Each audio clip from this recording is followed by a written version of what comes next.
Hello and welcome everyone to Copy and Paste, the clean and family-friendly Reddit reading podcast. This is the 6th episode of r/entitled Parents, where the parents rule the world. And don't forget, if you like this podcast, then it would be greatly appreciated for you to like and subscribe. Thank you for joining me. Okay, let's get started. The first and only post for today by user/Jellicky2020. It's in the description. Hello everyone. First thing is that this issue just happened this week, and I'm so mad that I'm shaking as I type this. I'm gonna apologize up front if I ramble, but I honestly can't believe this actually happened. I've tried to condense this week's activity into a single story, but sadly, it turned out to be super long. Sorry in advance. Backstory. I'm a single mother of 2 teenage boys, and I live in a nice, quiet neighborhood at the end of a cul-de-sac. Every house on this street has a garage. I'm the only one that has a single car and parks in my garage. Almost every house on this street is a family house, with at least 3 cars, but most have more. Some will park in their driveway and some will park on the street.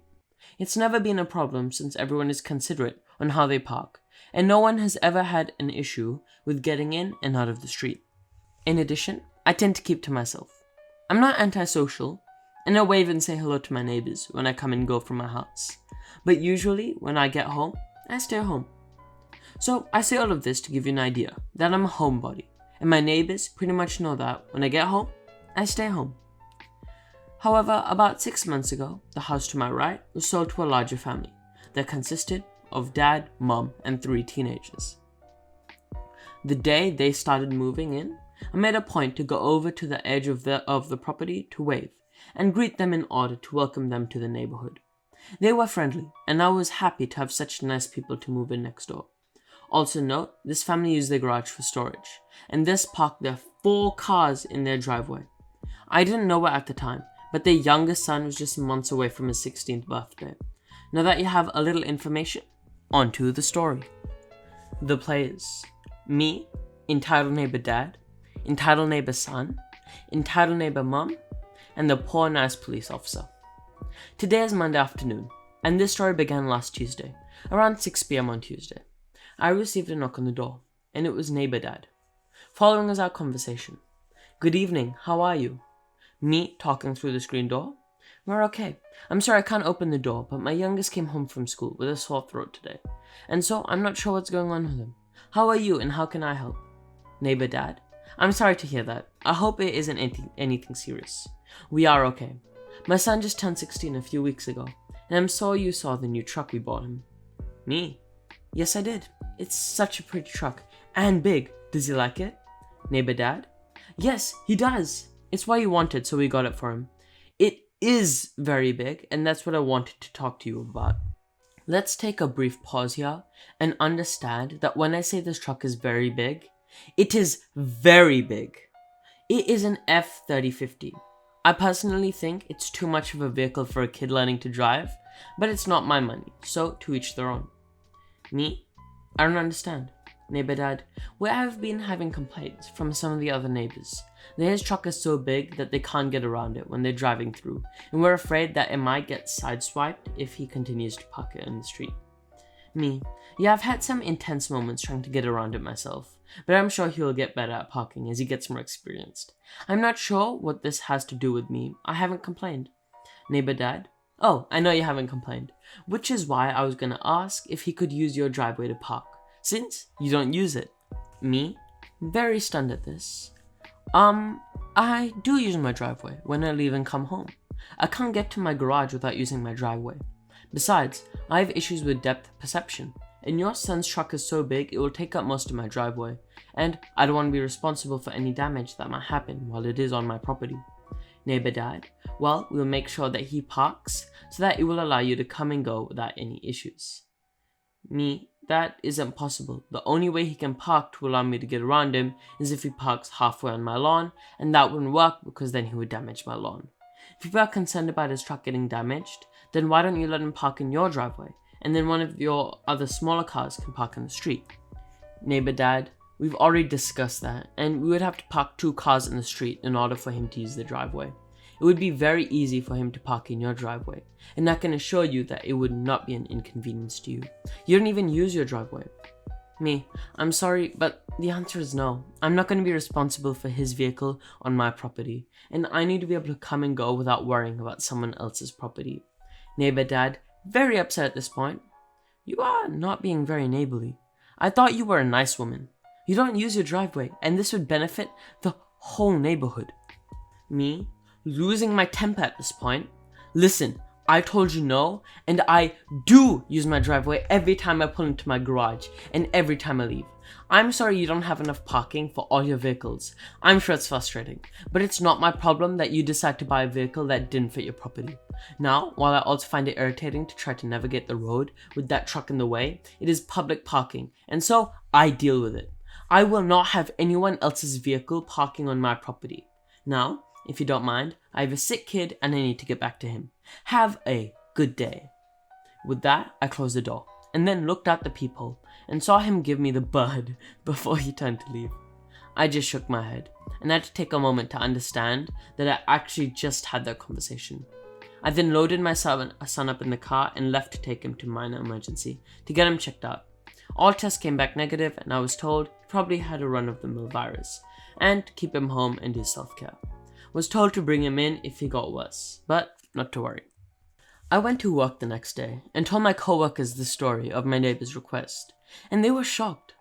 I had one co-worker suggest that I send an email to my homeowners association to explain what happened just to get it on record, because it was such an odd request. I took great advice and typed up an email that day when I was at lunch and sent it. For those who want to know, it was just a for your information email, not a complaint email. It basically stated that my neighbor made a request to park on my property, and when I declined, he got mad at me, and I wanted it on record just in case anything ever happens. So very glad I did. So Friday comes, and my youngest son has been homesick since Tuesday afternoon. When I got home Friday evening, I checked him and he had begun to run a fever, and was complaining of several other things. I had been doing self-care with him since Tuesday, and he didn't appear to be getting any better. Around 7 PM, I decided to take him back to minor emergency, and loaded him up in the car. I opened my garage door, and I was absolutely shocked to see that very big F-350 sitting in my driveway, blocking me. I can't describe to you how angry I was to see that vehicle sitting there. Now, before anyone starts asking me how I didn't know it was in my driveway, it's because my street is very busy and cars are coming and going all the time. And unless someone knocks on my door, I don't bother watching every vehicle that drives up and down the street. The only window that I can see in my driveway are the ones in my kitchen, and I keep those curtains drawn and never look at them.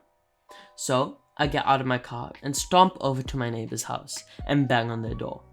Neighbor Mom answers the door, and this is the conversation. Neighbor Mom, irritated and kind of angry. Can I help you? You are interrupting our dinner. Me, your son is parked in my driveway after I told your husband he couldn't. I need to take my son to minor emergency, and that truck is blocking me in. It's at this time that Neighbor Dad walks up behind Neighbor Mom and proceeds to talk.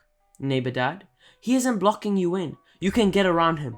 Me, no I can't. You need to move that truck or I'm going to call the police and a tow truck. I need to get my son in to see a doctor.